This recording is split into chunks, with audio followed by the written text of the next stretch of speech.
어떤 한 단체나 개인의 성공을 확실히 보장받기 위해서는 두 가지 경로를 검증을 해봐야 됩니다. 첫째는 그가 속한 곳에, 그러니까 울타리 안에서의 인정이고, 또 하나는 울타리 바깥에서의 인정이겠죠.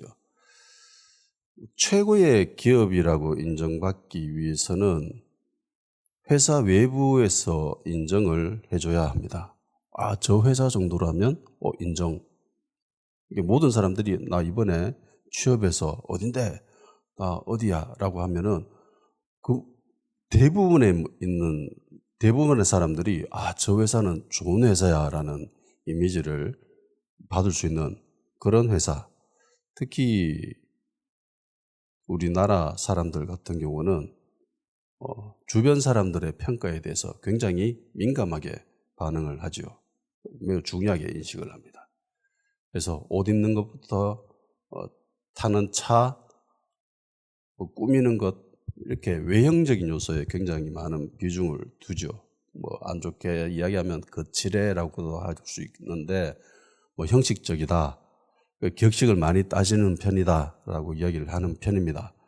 선진국 중에서는 우리나라가 결혼식 비용이 굉장히 많은 편에 속한 나라이기도 하죠. 그런데 외부에서 인정을 아무리 한다 할지라도 정작 그 회사에 다니는 사원들의 평가가 엉망이면 그 회사는 좋은 회사라고 할 수 없습니다. 인터넷에 블라인드라고 하는 직장인 익명 커뮤니티 앱이 있습니다. 그곳에는 그 기업의, 그 회사의 내부 분위기를 가장 잘 아는 그 사원들이 익명으로 글을 남겨요. 나 이 회사의 직급은 과장인데 얼마 정도 받는지, 그리고 회사 분위기는 어떤지, 강압적인지, 자율적인지, 회사 복지시설은 어떤지, 그러니까 회사 사원들만이 알 수 있는 그런 아주 특별하고 고유한 그런 정보들을 남겨놓습니다. 그래서 이직하는 사람들은 반드시 그 블라인드라는 앱을 살피죠. 필수 앱입니다. 그런데 아무리 외부에서 좋은 평판을 듣는다 할지라도 그 블라인드 앱을 통해서 그 회사 내부 사정을 봤는데 회사 분위기가 엉망이에요. 멋대로요. 내부에서 썩어가고 있다라고 한다면은 외부에서 아무리 좋은 평가를 한다 할지라도 그 회사는 좋은 회사라고 할 수 없습니다. 그러니까 외부에서 인정을 받는 것만큼 중요한 것은 내부에서의 인정입니다. 오히려 이 부분이 훨씬 더 중요하죠. 가끔 영화나 드라마 같은 것들을 보면은 이런 이중적인 인물에 대한 묘사가 나타납니다. 집 바깥에서는 그야말로 자상하고 상냥하고 정말 나이스한 그런 멋진 사람인데 집에 들어오면 가정에서는 신경질적이고 폭력적으로 변하는 사람들이 있죠. 이런 사람을 잘 모르고 한 단체의 수장이나 리더로 세웠다가는 그 단체는 나중에 큰 낭패를 볼 수도 있습니다. 그래서 그 사람도 잘 알기 위해서는 그 사람 울타리 안, 울타리 바깥을 잘 살펴봐야 됩니다. 성경에서는 교회의 리더를 세우기 위해서 이 두 가지 과정을 거치는 것이 필수다라고 이야기를 합니다. 바울은 디모데에게 편지를 보내면서 교회의 리더를 세우기 위해서는 이 두 영역에서 확실한 검증이 있어야 된다라고 이야기를 하고 있습니다. 디모데서 3장 2절에서 7절입니다. 그러므로 감독은 책망할 것이 없으며 한 아내의 남편이 되며 절제하며 신중하며 단정하며 나그네를 대접하며 가르치기를 잘하며 술을 즐기지 아니하며 구타하지 아니하며 오직 관용하며 다투지 아니하며 돈을 사랑하지 아니하며 자기 집을 잘 다스려 자녀들로 모든 공산함으로 복종하게 하는 자라야 할지며 사람이 자기 집을 다스릴 줄 알지 못하면 어찌 하나님의 교회를 돌보리요. 새로 입교한 자도 말지니 교만하여 마귀를 정죄하는 그 정죄에 빠질까 하며 또한 외인에게서도 선한 증거를 얻은 자라야 할지니 비방과 마귀의 올무에 빠질까 염려하라. 축약하면 두 가지죠. 외부에서도 인정을 받아야 되고 내부에서도 인정을 받아야 되는 이 사람을 교회의 감독으로, 교회의 리더로 세워야 된다라고 하는 겁니다. 이게 철칙이죠. 안디옥 교회 외부로서 인정을 듣게 됩니다. 그러니까 안디옥 교회는 안디옥에 사는 불신자들이 안디옥 교회 성도들을 향해서 와, 쟤들은 그리스도인들이야 라고 인정을 합니다. 다르니까. 예수님은 닮았으니까. 그렇게 이야기를 합니다.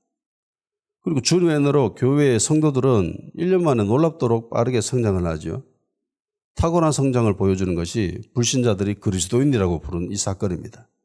외부에서 인정을 받았습니다. 확실한 보증인 셈이지요. 현대 대한민국 교회, 세계 교회도 마찬가지지만은 현대 교회의 입장에서 보면은 정말 부럽기 그지없을 그런 모습입니다. 우리는 내부에서 인정을 어느 정도 받는다 할지라도 세상에서는 세상이 교회를 향하여서는 그렇게 인정을 잘 안 하지요. 오히려 세상이 교회를 염려하기도 합니다. 교회가 이래서 되나라고 하면서 뉴스에도 메인 뉴스거리에도 나오는 그런 실정입니다. 교회 역시 내부에서도 인정을 받아야 되지만은 외부에서도 인정을 받아야 됩니다. 예전에 그 다큐멘터리를 봤는데 이단이었어요. 교회 이단입니다. 다미성교였나 그랬지 싶은데 그 말세가 이때다 이러면서 특정한 날짜를 집어가지고 그때를 위해서 모든 것들을 헌신하고 그렇게 살아가는 사람들이 있습니다. 주변 모든 사람들로부터 칭찬을 받았습니다. 그 교회가 있는 그 동네 주변에 있는 모든 불신자들이 그 교회를 칭찬했어요. 저 사람들 정말 착하다. 쓰레기 다 청소해주고 동네 이웃 어렵고 이런 사람들 다 도와주고 이러는, 그러니까 칭찬 안 할 수가 없는 거예요. 예수님 언제 온다고, 예수님 오시기로 한 날이 얼마 안 되니까 자기 자산 다 팔아가지고 교회 헌금하고 그 교회 목사님은 그나마 착복하지는 않았는 것 같아요. 교리를 잘못 이해했을 뿐이지만 그걸 주변 사람들에게 다 나눠주고 이러니까 모든 사람들로부터 칭찬을 받았던 거죠. 불신자들로부터. 그런데 정작 교회 세계에서는 그 교회를 이단이라고 이야기를 했습니다.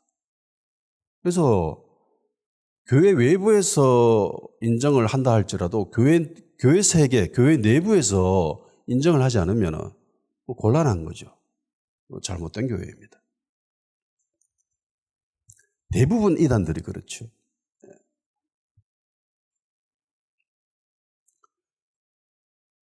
안디옥 교회는 불과 1년 만에 성도들이 예수님을 닮아버렸습니다. 우리는 평생을 해도 부족한 이런 태도인데, 이런 모습인데 안디옥 교회 성도들은 1년 만에 닮아버렸습니다. 외부에서 인정이 있었죠. 그리고 내부에서도 인정이 일어납니다. 흉년으로 고통당하고 있는 유대에 있는 성도들에게 구제헌금을 보내려고 하죠. 그리고 유대에 있는 예루살렘 교회는 이들의 도움으로 그 어려움을, 그 힘듦을 지나가게 됩니다. 그럼 안디옥 교회는 어떻게 예루살렘 교회에 헌금을 보내기로 했을까요? 그 이유가 27절에서 28절에 소개하고 있습니다.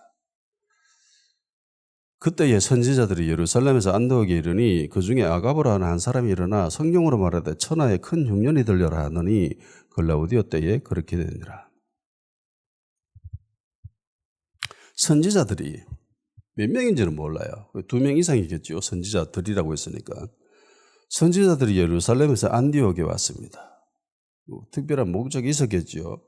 그 목적이 무엇인지 정확하게는 알 수 없지만은 선지자들의 역할로 말미암아 대략 어느 정도 추정은 할 수 있습니다. 안디옥 교회 성도들이 그리스도인이라는 소리를 교회 바깥 사람들로부터 듣게 됩니다. 그때 몇 명의 선지자들이 안디옥에 왔습니다. 선지자 중에 아가보라는 사람이 있었습니다. 그런데 이 아가보라는 선지자가 성령으로 어떤 말을 하게 됩니다. 흉년이 든다. 곧 아주 큰 흉년이 든다.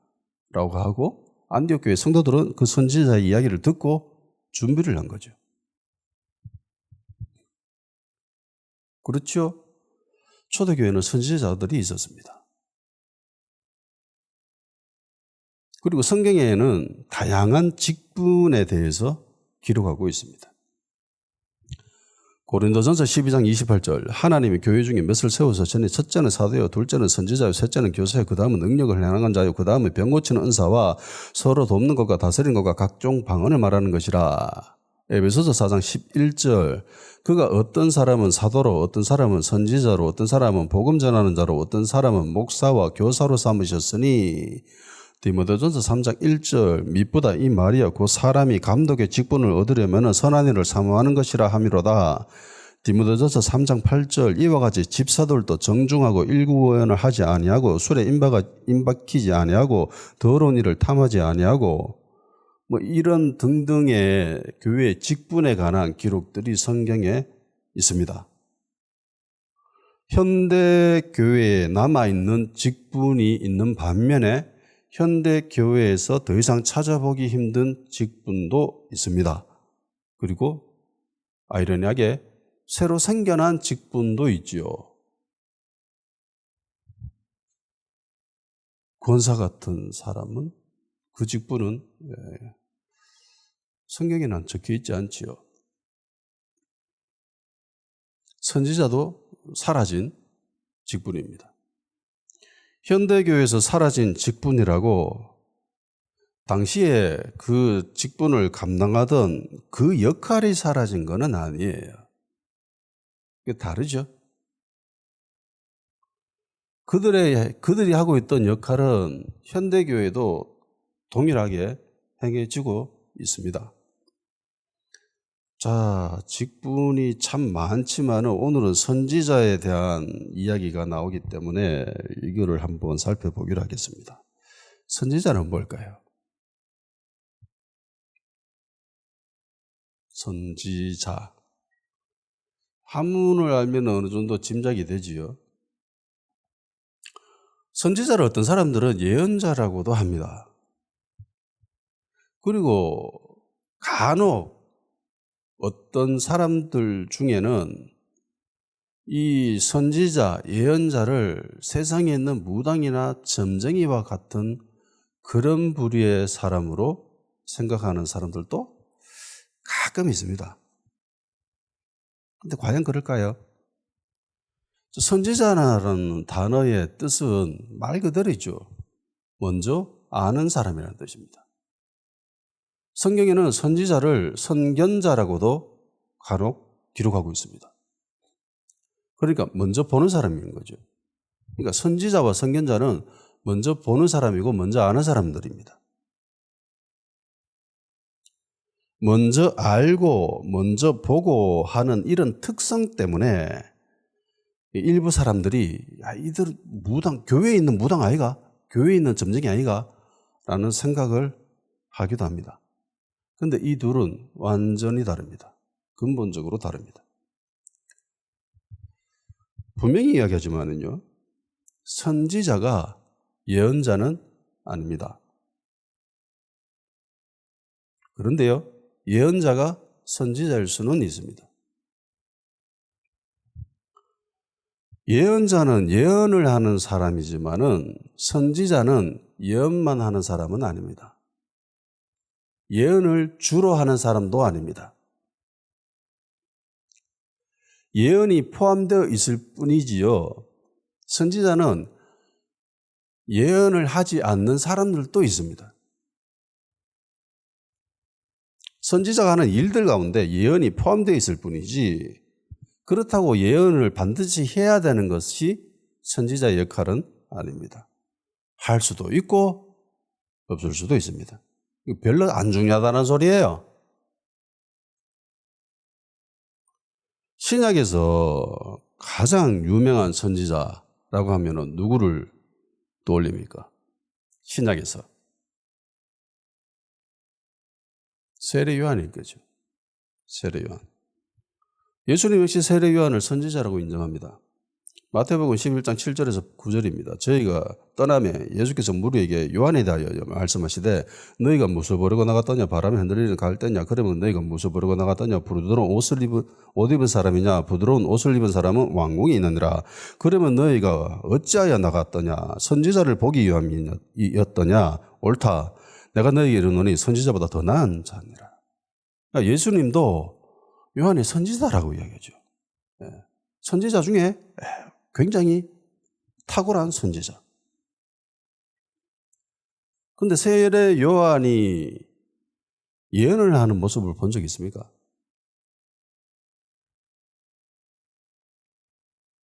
흔히 일부 교회에서, 일부 단체에서 볼 수 있는 예언 사역이라고 불리는 그런 것들처럼 사람들을 불러내놓고 그 사람들에게 당신 앞으로 어떤 일이 일어날 것입니다라고 그렇게 예언해주는 그런 예언 사역을 한 모습을 본 적이 있습니까? 없습니다. 세례 요한은 그런 예언을 한 적이 없습니다. 유대인들이 성경에서 가장 존경하는 인물이 누굴까요? 모세입니다. 왜냐하면 하나님으로부터 율법을 받았거든요. 유대인들에서 제일 중요한 것은 토라예요. 하나님의 말씀. 이게 제일 중요하거든. 그런데 이거를 누가 받았죠? 모세가. 그러니까 모세가 유대인들에게서는 제일 뛰어난 인물이죠. 이게 예수님 왔을 때 바리새인들과 이런 사람들이 예수님을 공개할 때 네가 모세보다 뛰어나냐라고 그렇게 이야기하잖아요.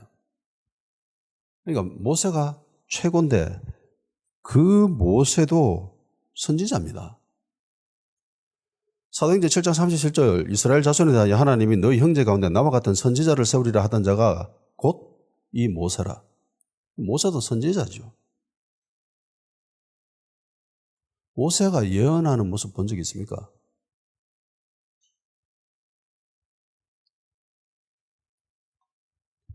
없습니다. 구약, 신약에서 대표하는 두 선지자가 예언하는 모습이 없어요. 예언 사역을 안 합니다. 그럼 왜 우리는 착각하고 있을까요? 그 전에 선지자, 선견자에 대해서 좀 더 살펴봅시다. 먼저 보고 먼저 아는 사람들이죠. 그러면 도대체 무엇을 먼저 보고 무엇을 먼저 알까요? 무엇을? 이게 되게 중요하거든. 이것은 단순히 앞으로 어떤 일이 일어나는 것에 대한 그런 알미 아닙니다. 그것을 본 것이 아니에요. 이건 별로 중요하지 않습니다. 우리 믿는 자들에게는. 앞으로 나에게 어떤 일이 일어날까? 이거는 불신자들에게는 중요하겠지만 믿는 그리스도인들에게는 중요하지 않아요. 별로 중요하지 않습니다. 하나님 가르쳐 주시면 감사한 거고 안 보여주시고 안 알아도 못 알아도 별로 크게 우리 삶에는 다가오지 않습니다. 세상 사람들은요, 앞으로 일어날 일에 대해서 매우 중요하게 생각하죠. 굉장히 중요하게 생각합니다. 그래서 점쟁이 찾아가고 무당 찾아갑니다. 도대체 어떤 일이 나겠는가? 인터넷에 검사 부인으로 있다가 지금 국회의원이 된 사람 있죠. 국회의원 됐나 안 됐나? 하여튼간에 정치인이 있습니다. 검사 부인으로 있을 때 검사 부인, 어느 정도 지휘하는 검사들 부인들이 다 모여가지고 점쟁이를 찾아간대요. 무당을 찾아간답니다. 그래서 듣는데요. 앞으로 어떻게 해야 되는지, 그래야 어떻게 해야 출세하는지 그걸 무당한테 찾아가가지고 무당이 시키는 대로 그대로 한답니다. 대한민국 최고 엘리트라고 하는 검사 집단이 이렇습니다. 그리고 대기업 회장들도 무당 찾아가고 점쟁이 찾아가는 거는 이건 뭐 다 아는 사실이죠. 대통령도 그러고 있습니다. 유력 정치인들도 이러고 있습니다. 그러니까 대한민국은 점쟁이들, 무당들이 설치고 있어요. 그 휘둘리고 있습니다. 왜냐하면 중요하다고 생각하니까. 내가 앞으로 어떤 일이 일어나는지에 대해서 굉장히 중요하게 생각하니까 돈 싸들고 무당한 데 찾아가는 거죠. 근데 우리 그리스도인들에게 있어서 앞으로 일어난 일은 알아도 그만이고 몰라도 그만입니다. 별로 중요하지 않아요. 그리고 우리에게 중요한 앞으로 일어날 일들은 이미 다 성경에 기록되어져 있습니다. 그렇죠? 우리에게 가장 중요한 게 뭡니까? 하나님 나라죠. 네, 하나님 나라입니다. 그리고 우리의 구원이죠. 근데 이거는 이미 다 기록되어져 있습니다. 하나님 우리를 어떻게 하실지 이미 우리는 다 알고 있어요.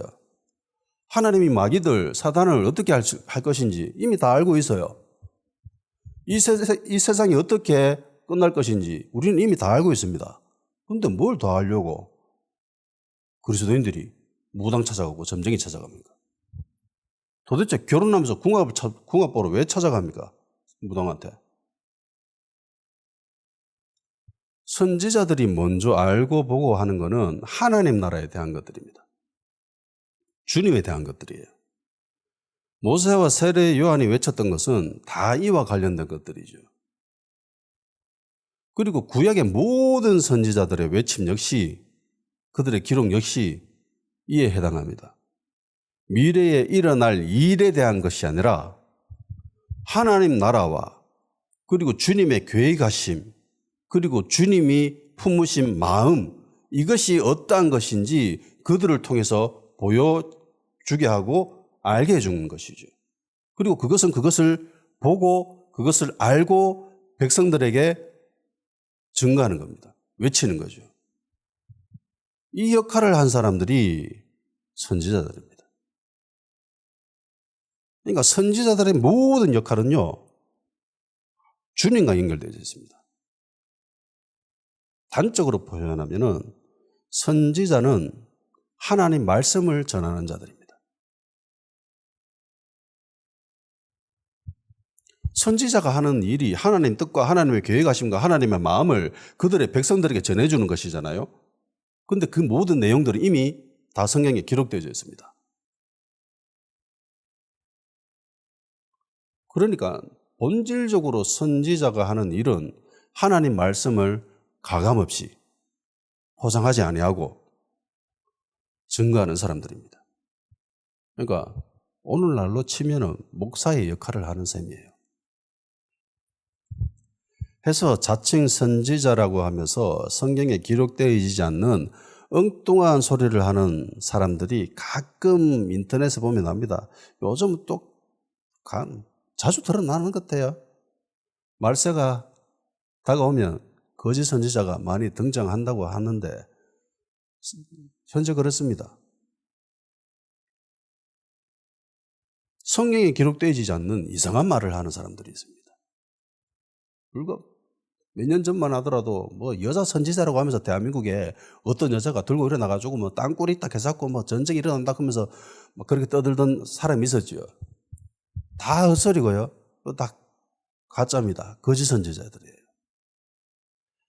내가 선지자라고 하는 그 사람 그 자체가 이미 거짓 선지자인 겁니다. 말세에 거짓 선지자들이 많이 등장한다고 이미 예수님이 말씀해 주셨습니다. 마태복음 7장 22절 그날에 많은 사람이 나더러 이르되 주여 주여 우리가 주의 이름으로 선지자 노릇하며 주의 이름으로 귀신을 쫓아내며 주의 이름으로 많은 권능을 행하지 아니하였는가 하리니 마태복음 24장 24절 거짓 선지자들과 거짓 그리스도들과 거짓 선지자들이 일어나 큰 표적과 기사를 보여 할 수만 있으면 택하신 자들도 미혹하리라. 말세에 마지막 때에 거짓 선지자들이 많이 생깁니다. 그리고 많은 사람들이 거짓 선지자들에게 속습니다. 속는 이유는요, 많은 권능과 큰 기적과 엄청난 표적들입니다. 이런 것들로 사람들이 속는다라는 거죠. 명심하십시오. 선지자들은 기록된 하나님의 말씀을 증거하는 사람들입니다. 선지자를 해놓고 하나님 말씀하고는 별로 상관없는 이상한 헛소리를 하는 사람들이 있다면 그건 따라서는 안 됩니다.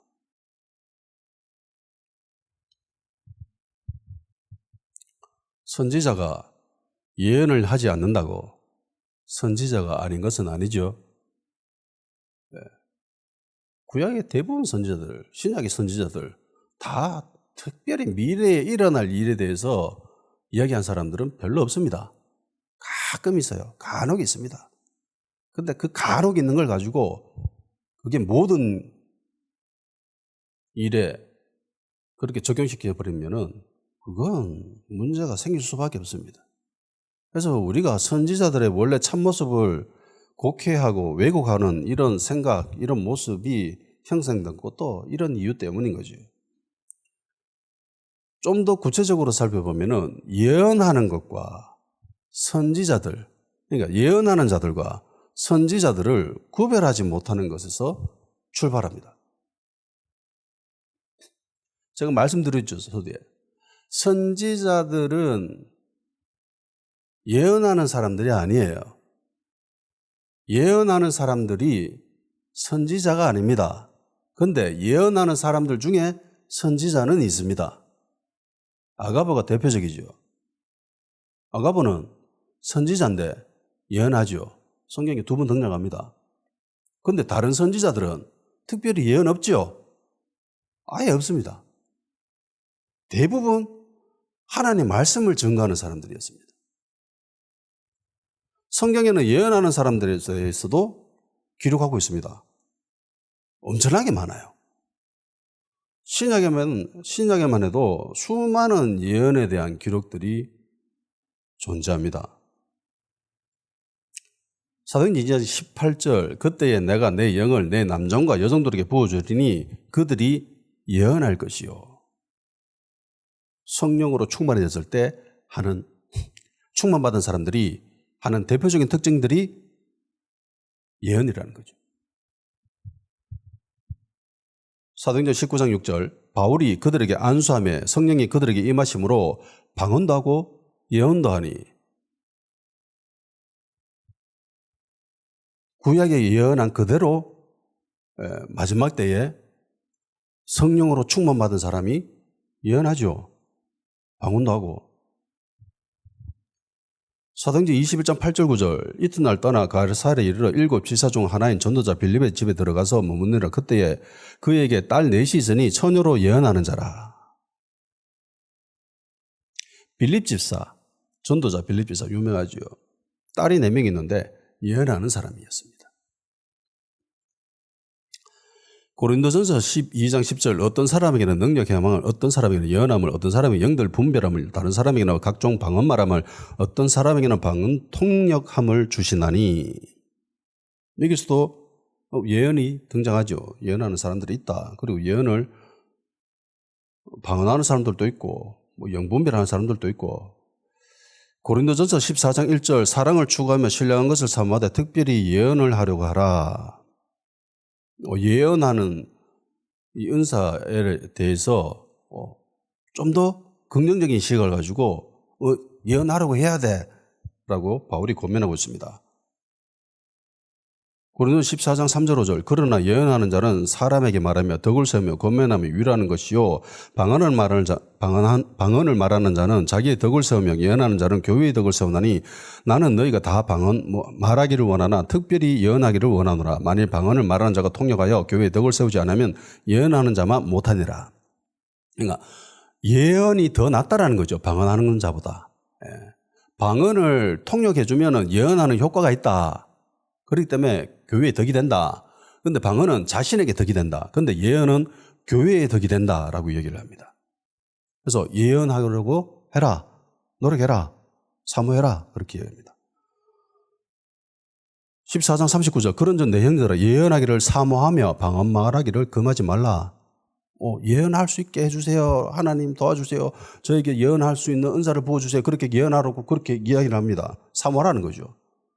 방언 말하는 것, 방언하는 거, 방언기도 계속하라는 겁니다. 그거 멈추지 말라는 거죠.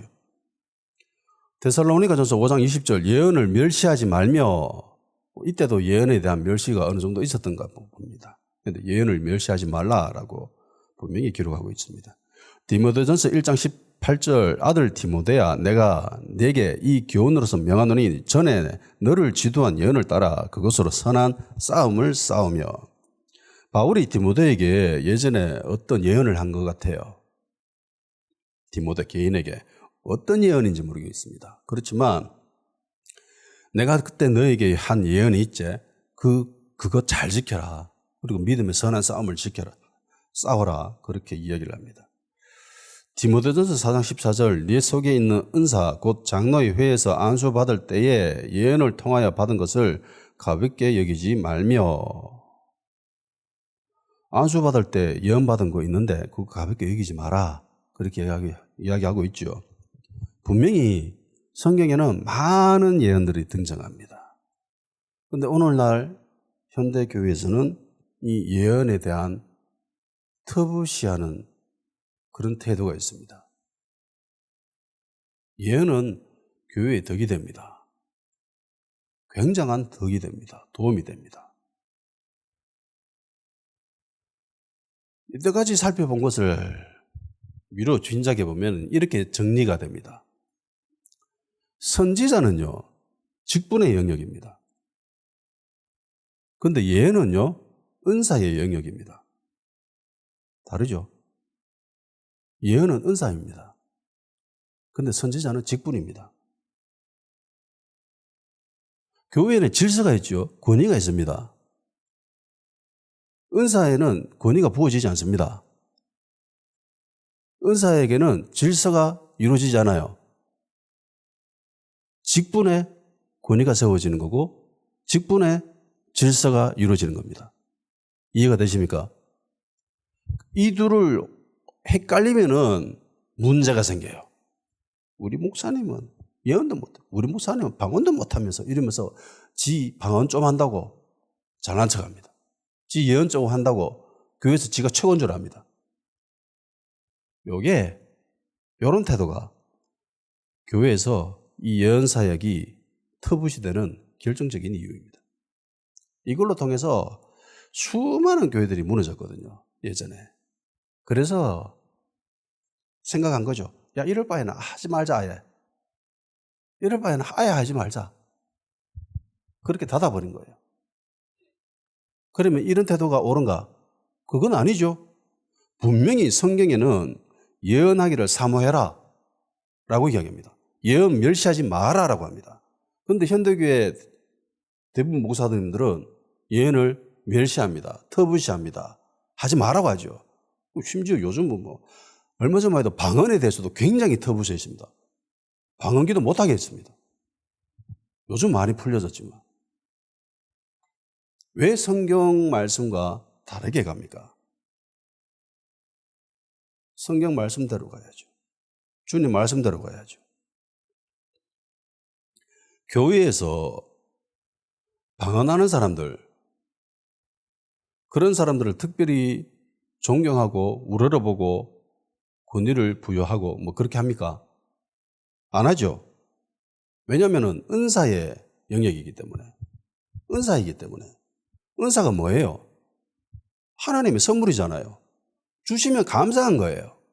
안 주시면 그만인 거예요. 방언 못한다고 주님 못 믿습니까? 신앙생활 못해요? 교회 못 다녀요? 믿음이 안 자랍니까? 성경 말씀 못 읽어요? 찬양 못 부릅니까? 아무런 지장이 없습니다. 은사가 없다고 주님 섬기는데 조금의 불편함이 있을 수 있습니다. 근데 그게 중요한 게 아니에요. 절대로 중요한 게 아니에요. 근데 사람들은 착각하는 거죠. 세상에서 무당이 권위가 있고 점쟁이가 권위가 있고 그러니까 이런 인식을 가지고 교회에서도 그렇게 생각하는 거죠. 대한민국은요, 엄밀하게 이야기하면 불교적인 색채, 유교적인 색채보다는 샤머니즘적인 색채가 훨씬 더 강합니다. 뼛속 깊이 대한민국 국민들은 샤머니즘적인 그런 색깔을 지니고 있습니다. 샤먼. 대한민국 건국 신화가 이미 셔먼이잖아요. 무당이에요. 그러니까 이 무당 기질이 이게 대한민국 국민들의 이게 뿌리 밑바닥에 이렇게 깔려져 있습니다. 이거 벗어나는 게 쉽지가 않아요. 그러니까 권사가 지 아들 결혼하는데 궁합 본다고 점쟁이 찾아가죠. 자랑스럽게 얘기합니다. 그래도 볼 건 봐야죠 이러면서.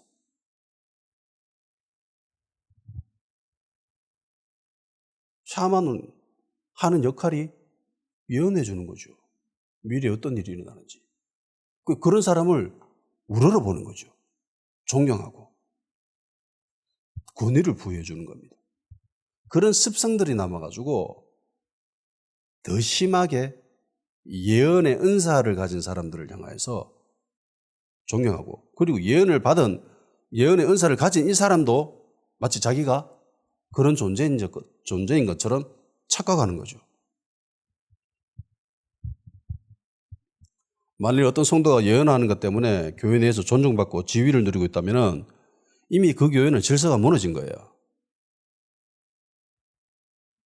그 교회는 곧 박살납니다. 왜? 질서가 무너졌기 때문에. 예언은 은사이기 때문에 교회 안에서 어떤 권위도 누려서는 안 됩니다. 은사이기 때문에. 은사의 대표적인 특징이 있지요. 영원 불변하지 않다라는 거. 은사는 변합니다. 은사는 바뀝니다. 은사는 사라질 수도 있습니다. 왜? 선물이니까. 영원 불변하지 않아요.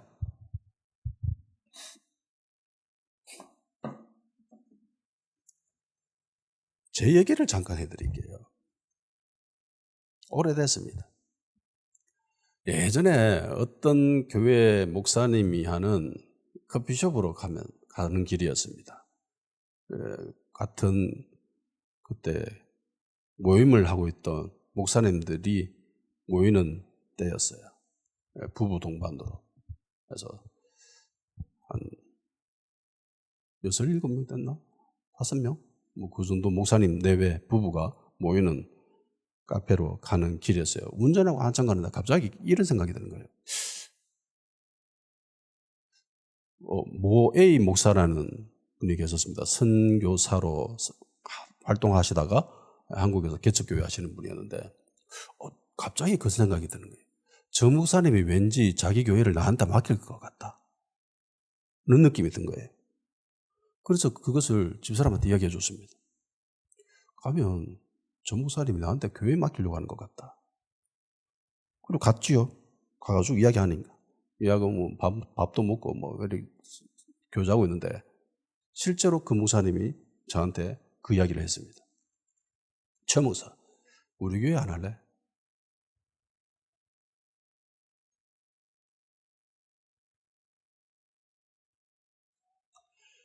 제가 어떻게 대답했을까요? 지금 여기에 남아있는 거 봐서 알 수 있죠. 안 했습니다. 미리 알게 해 주신 것이지 그 미리 알게 해 주신 것을 반드시 해야 되는 거는 하고는 이게 성격이 달라요.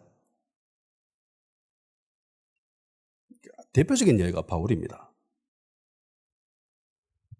바울이 예루살렘으로 올라가려고 할 때 이때 아가보가 또 다시 등장합니다. 선지자가.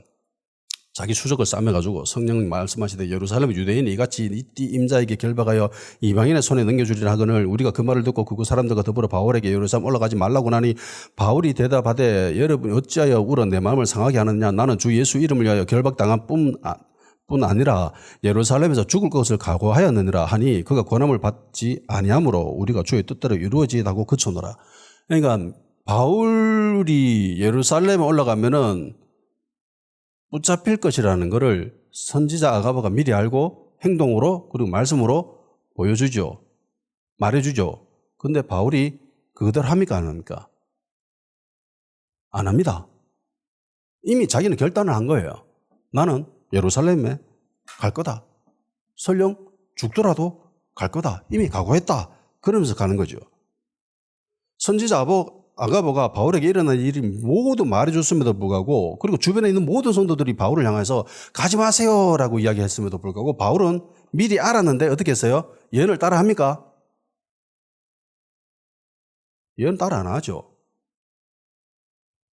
자기 마음 먹은 바, 자기가 이미 어떻게 할 것이라는 결단이 있었습니다. 그 결단대로 하죠.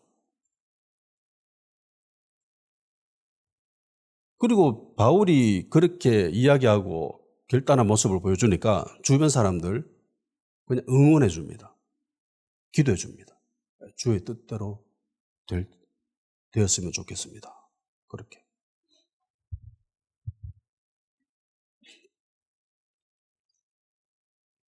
또 하나의 예가 있습니다.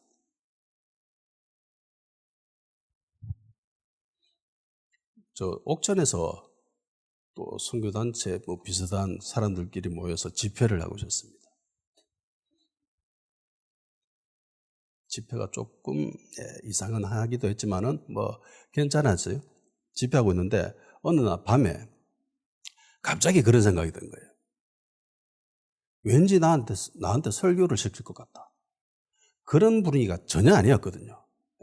어떤 한 목사님이 있었는데, 뭐, 그 목사님을 중심으로 해가지고, 뭐, 그 목사님만 이야기하고, 뭐, 설교고, 뭐, 집회고 이런 것도 별로 없이, 뭐, 계속 뭐 찬양하고 기도하고 이런 분위기였습니다. 그런데 갑자기 하나님이 너 설교 준비해야 될 것 같다는 마음이 있어서, 그래서 뭐, 본문 정하고, 막, 설교 뭘 할지 막 고민하고 있었습니다. 근데 실제로, 사역자분이 오셔가지고, 그때 전도사인데, 전도사님, 설교 준비 좀 해주십시오. 그러더라고요. 그래서 이야기해줬죠. 이미 알고 있습니다. 준비하고 있습니다. 준비하고 있던 중입니다. 그래서 미리 알았고, 나 역시 거기에 마음에 감동이 되었고, 그래서 준비를 했습니다. 한 거죠. 두 가지가 상충이 되죠. 미리 알았음에도 불구하고 그대로 하지 않는 부분이 있었고 또 한 부분은 미리 아는 것을 알고 적절히 대응하는 부분도 있었습니다. 중요한 게 뭘까요? 본인의 마음입니다. 나의 마음이에요. 나에게 감동이 있어야 됩니다. 아무리 엄청난 예언이 나에게 주어진다 할지라도 그 예언이 나의 마음과 상관이 없으면요, 그 예언은 무용지물입니다. 그러면 예언하는 사람들이 갖춰야 될 태도는 무엇일까요? 흔히 예언하는 사람들이 무당과 같은 그런 습성을 잘 가지려고 해요. 보고 배운 게 그런 거기 때문에. 막 반말하고, 고압적인 자세로, 강압적인 태도로 막 그렇게 이야기합니다. 내 말 들어야 돼! 이러면서. 내 말 들어 안 하면 벌받아, 저주받아, 복이 달아나! 이러면서. 죽어! 이러면서. 사람들을 협박하고 사람들은 그 두려움에, 그 억눌림에, 강압적인 자세, 고압적인 자세에 짓눌리게 되는 거죠. 어떤 예언하는 사람이 마치 이 무당과 같은 그런 고압적이고 강압적이고 그런 자세와 그런 말을 하고 있다면은 그 사람은 단한 건데 100% 가짜입니다.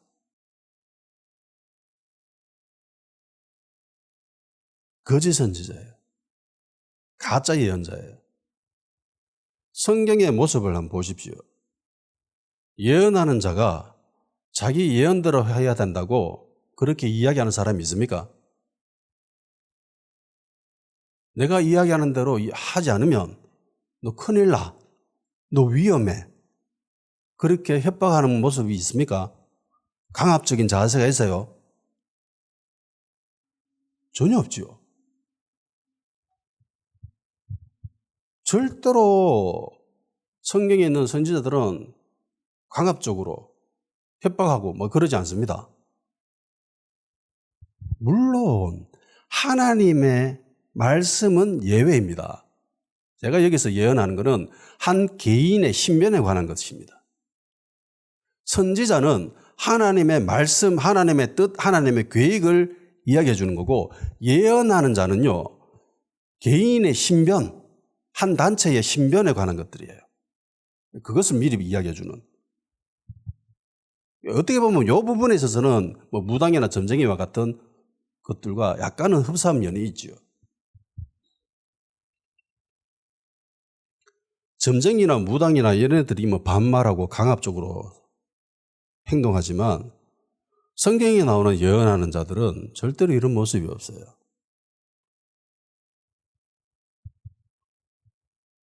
그런데 안타깝게도 일부 교회는 이 예언에 대해서 너무 터부시하거나 혹은 예언에 대해서 건강한 올바른 지식 없이 균형 잡힌 모습이 없이 예언 사역을 그냥 자기 마음대로 혹은 어떤 단체가 이야기하는 것대로 그냥 확대해버리는 그런 모습들이 실제로 일어납니다. 일부 교회 단체가 하는 것처럼 예언하는 것은 인간이 만들어낼 수 있는 게 아닙니다. 제가 예전에 예언사역 하는 곳에 한번 찾아가 봤거든. 나오라 하더라고. 나가지고 안수하면서 무슨 어떤 일이 일어난다고 이야기를 하더라고. 그건 예언이 아닙니다. 그건 예언이 아니에요. 예언은 반드시 하나님으로부터 받아야 됩니다. 예언 사역 집회한다고 예언이 이루어지는 게 아니에요. 하나님이 안 보여주시고 하나님이 말씀해 주시지 않으면 할 수 없는 거예요. 근데 희한하게 그 예언 사역 한다고 사람들이 있는데 수십 명 있는데 모든 사람들에게 다 예언하더라고. 그럴 수가 없습니다. 알 수도 있지만은요, 모를 수도 있어요. 그래야 그 사람이 저 사람 예언의 은사가 진짠갑다라고 인정할 수 있습니다. 저는. 그리고 그 예언이 나와도 나의 마음과도 맞아야 됩니다. 일부 교회와 단체가 하는 것처럼 예언하는 것은 인간이 만들어내는 것이 아닙니다. 예언한 사역한다고 집회한다고 기도한다고 예언이 이루어지는 건 아닙니다.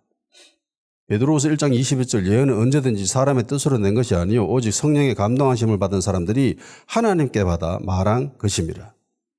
예언은 사람이 만들어내는 것이 아니라고 하죠. 그러니까 내가 저 사람을 위해서 예언을 해야지라고 생각하는 그 순간 그 예언은 가짜예요. 이해가 되십니까? 그래서 예언 사역이 예언 집회가 그게 되면 안 된다라는 소리예요. 예언하기 위해서 특별한 시간을 마련해 가지고 그 예언을 위해서 저 사람이 앞으로 어떤 일이 일어날 것인가 그런 거를 생각하는 그 자체가 이미 자기 생각이죠. 하나님 주신 생각이 아니죠. 하나님의 주신 생각은 어떻게 나타납니까? 대표적인 단어가 있어요. 호련히, 불현득, 갑자기, 문득. 예고하지 않고 나타나는 게 이게 하나님이 주신 말씀, 하나님이 주신 것들입니다. 특징이에요. 아주 중요한 특징입니다. 그래서 어떤 목사님이 간혹 가다가 갑자기 생뚱맞게 이야기하는 것들 있잖아요. 그게 예언일 수 있습니다. 나에게 하는.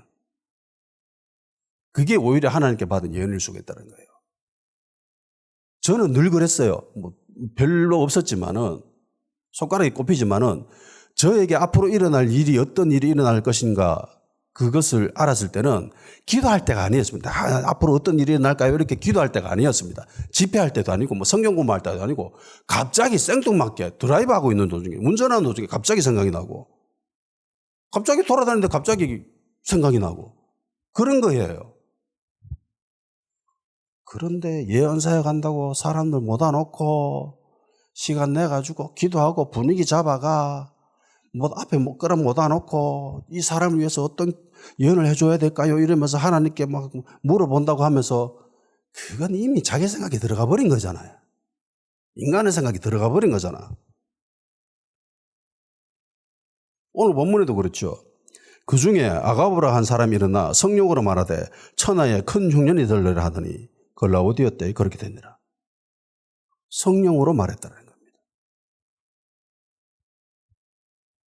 예언은 성령으로 말해야 됩니다. 예언은 사람의 뜻으로 만들어내면 안 됩니다. 성령의 감동을 받아 하나님으로부터 받아야 되는 게 그게 예언이에요.